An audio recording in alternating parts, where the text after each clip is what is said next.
కప్పలు వర్సెస్ దోమలు. కలిసి ఉంటే కలదు సుఖం ఈ స్టోరీ యొక్క మోరల్.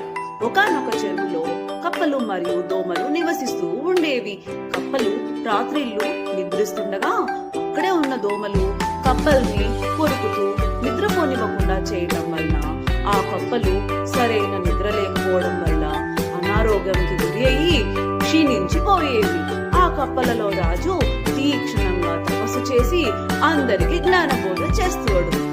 అదేంటంటే ఆ దోమలు మనల్ని కొరికేటప్పుడు మిగిలిన అన్ని కప్పలు కలిసికట్టుగా దోమల మీద దాడి చేసి వాటిని చంపేద్దాం అని మిగిలిన కప్పలకి చెప్తాడు. రాత్రిపూట నిద్ర సమయంలో కరిచే దోమల మీద దాడి చేసి వాటిని అంతం చేశాయి. ఆ తర్వాత కప్పలు హాయిగా నిద్రపోయసాగాయి. ఆ దోమల కప్పల ఐకమత్యానికి తాళ